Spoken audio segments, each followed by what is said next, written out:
Dear students, हमने विसर्ग संधि और व्यंजन संधि संबंधी नियमों को तो जान लिया। अब हम आज अभ्यास करेंगे। अभ्यास 2 आपकी ये डिस्कवरिंग हिंदी इसमें दिया गया है, इसमें से आप अभ्यास करेंगे। दिए गए शब्दों के मेल से बनने वाले 4 शब्द लिखिए। सम प्लस सार संसार, पहला शब्द है संसार, दूसरा संतोष, तीसरा संपूर्ण और चौथा संदेह। ये आप अपनी बुक में फिल कर लेंगे। उद्घाटन, उत प्लस घाटन उद्घाटन, उच्चारण उद्धार उच्छिन्न, उद्घाटन उच्चारण उद्धार उच्छिन्न। सत शब्द से बनने वाले शब्द सज्जन, सदाचार, सद्गति, सद्भावना। सज्जन, सदाचार, सद्गति, सद्भावना। षडानन, षट शब्द से बनने वाले षडानन, षडदर्शन, षणमास, षणरिपु। दिए गए शब्दों का संधि विच्छेद कीजिए। संधि विच्छेद करेंगे। अब बागीश, आपको पता ही है ये व्यंजन संधि का बाग प्लस ईश, बागीश, क से तीसरा वर्ड जो है वो उसमें परिवर्तित हो जाता है। जगन्नाथ, जगत प्लस नाथ, जगन्नाथ। संदेह, सम प्लस देह, संदेह। उच्चारण, उत प्लस चारण, उच्चारण। निरोग, निह प्लस रोग, निरोग। सम्मुख, सम प्लस मुख, सम्मुख। फिर से बाग प्लस ईश, बागीश। जगत प्लस नाथ, जगन्नाथ। सम प्लस दे, संदेह। उत प्लस चारण, उच्चारण। निह प्लस रोग, निरोग। सम प्लस मुख, सम्मुख। निसंकोच, नीचे दिए गए शब्दों का गलत संधि विच्छेद हो गया है, उनका सही संधि विच्छेद कीजिए। निसंकोच का क्या बन जाएगा? निह प्लस संकोच। दुष्चक्र, दुह प्लस चक्र, दूर प्लस चक्र नहीं आएगा, दुह प्लस चक्र, आधा श बन जाता है उसका अगर च आए तो।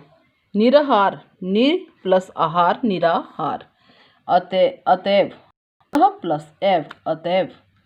नीरस, निह प्लस रस, नीरस। निस्तेज, निह प्लस तेज, निस्तेज, निस्तेज। निसंकोच, दु प्लस चक्र, नि प्लस आहार, अतः प्लस एव, नि प्लस रस, नि प्लस तेज। ये सारा आप लिख लेंगे। नीचे विसर्ग संधि के कुछ नियम दिए गए हैं, उनमें उचित वर्ण लिखकर उन्हें पूर्ण कीजिए। अब आपने ये नियमों को तो जान लिया। यदि विसर्ग से पहले कोई स्वर और बाद में च, छ या श आए तो विसर्ग श में बदल जाता है। विसर्ग से पहले यदि अ या आ आए तो बाद में कोई अन्य स्वर हो तो विसर्ग लुप्त हो जाता है। अ और आ आएगा, यहाँ पे श आएगा। यदि विसर्ग के बाद त या स आए तो विसर्ग स में बदल जाता है, हाफ स, आधा स।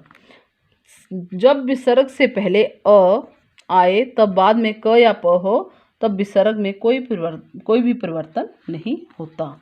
विसर्ग से पहले और बाद में कोई स्वर या तीसरा, चौथा, पांचवा वर्ण या य, र, ल, व, ह में से कोई भी वर्ण आए तो विसर्ग का र हो जाता है।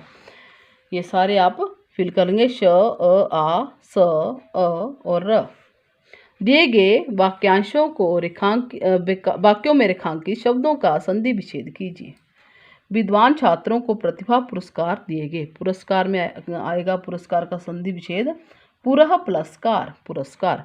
मनुष्य ने पुरुषार्थ के बल पर ही नए नए आविष्कार किए हैं, आवि प्लस कार, आविष्कार। ऋषि तपोवन में रहते हैं, तपः प्लस वन, तपोवन। नेक्स्ट है, प्रातः व्यायाम करने से मनुष्य निरोगी रहता है, निह प्लस रोगी, निरोगी। हमें निष्काम भाव से दुखियों और असहाय व्यक्तियों की सेवा करना चाहिए, निष्काम, निह प्लस काम, निष्काम। अब दी गई कविता को ध्यान से पढ़िए, उसमें आए संधि युक्त शब्दों को चुनकर उनका संधि विच्छेद कीजिए। यहीं पे देखो खड़ा शान से हिमालय मुस्कुराए। अब हिमालय वर्ड आया, हिमालय का संधि विच्छेद हम कर सकते हैं, हिम प्लस आल्य, हिमालय। स्वर संधि, ऋषि महात्माओं की भूमि तपोभूमि ये कहलाए, महात्मा, महा प्लस आत्मा, महात्मा। तपः प्लस भूमि, तपोभूमि, इसको अंडरलाइन कर लेंगे, महात्मा और तपोभूमि को। ऋषि इस निर्जन पर्वत पर तप में तल्लीन है रहते।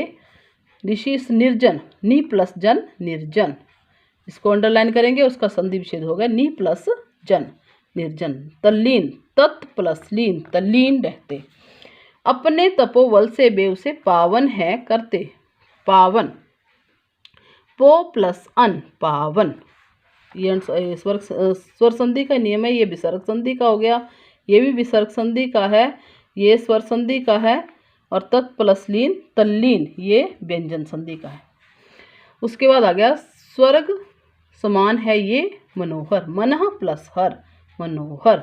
देवताओं का है ये घर, परोपकार का भाव है जिसमें पर प्लस उपकार, परोपकार स्वर संधि। स्वर्ग सी सुंदरता दिखती है इसमें, देखो परमार्थ, परमार्थ का संधि विच्छेद हो सकता है। परम प्लस अर्थ, परमार्थ की खातिर अडिग खड़ा मुस्कुराए, ये भी स्वर संधि है। ऋषि मुनि का आश्रय स्थल बन जाए, ये सारे मैंने संधि विच्छेद कर दिए आपके। हिम प्लस आल्य हिमालय, अब आप सिंपल लिख लेंगे, स्वर संधि व्यंजन संधि नहीं लिखेंगे साथ में। महात्मा, महा प्लस आत्मा महात्मा। तपः प्लस भूमि तपोभूमि। निह प्लस जन निर्जन। तत् प्लस लीन तल्लीन। और तपः प्लस बल तपोबल। पो प्लस अन पावन। मनः प्लस हर मनोहर। और परोपकार, परह प्लस उपकार परोपकार। परम प्लस अर्थ परमार्थ। अब नेक्स्ट है दिया हुआ आपको, निम्नलिखित गद्यांश को पढ़िए और पूछे गए प्रश्नों के उत्तर लिखिए। लिखा है, संगति शब्द सम प्लस गति का संधि रूप है जिसका अर्थ है एक साथ रहना, उठना, बैठना। संगति का प्रभाव मानव जीवन पर अवश्य पड़ता है। जिसे जैसी संगति मिलती है, अच्छी व बुरी, उसे वैसा ही फल भोगना पड़ता है। जहाँ अच्छी संगति से मनुष्य में कई गुणों का विकास होता है, वहीं बुरी संगति उसे बुराइयों का भंडार बना देती है। संत तुलसीदास ने कहा है, तुलसी संगति साधु की हरे कोटि अपराध। अर्थात साधु जनों का साथ मनुष्य के करोड़ों अपराधों को बुराइयों को हर लेता है। अतः मनुष्य को सदैव अच्छी संगति में रहना चाहिए। सज्जन व्यक्तियों के साथ उठने बैठने से ही उसका कल्याण होगा, अन्यथा उसके विकास का मार्ग अवरुद्ध हो जाएगा। उपर्युक्त गद्यांश में प्रयुक्त संगति शब्द के संधि विच्छेद में किस नियम का प्रयोग हुआ है? उपर्युक्त जो गद्यांश हमने पढ़ा, म के बाद यदि क, ग, च, त, द, प, भ वर्ण आए तो म के स्थान पर पांचवां वर्ण या अनुस्वार आ जाता है। तो क्या बन गया? अनुस्वार बन गया संगति। सम प्लस गति संगति। संगति शब्द किस संधि भेद के अंतर्गत आएगा? व्यंजन संधि। ठीक है। मनुष्य को सदैव अच्छी संगति में क्यों रहना चाहिए? क्योंकि मनुष्य को सदैव अच्छी संगति में इसलिए रहना चाहिए क्योंकि संगति का प्रभाव मानव के जीवन पर पड़ता है। अच्छी संगति से मनुष्य में सद्गुणों का विकास होता है। अच्छी संगति पूछा तो अच्छी संगति का बताएंगे। अच्छी संगति में यदि हम रहते हैं तो हम में क्या है? सद्गुणों का विकास होता है और करोड़ों बुराइयों का नाश होता है। धन्यवाद।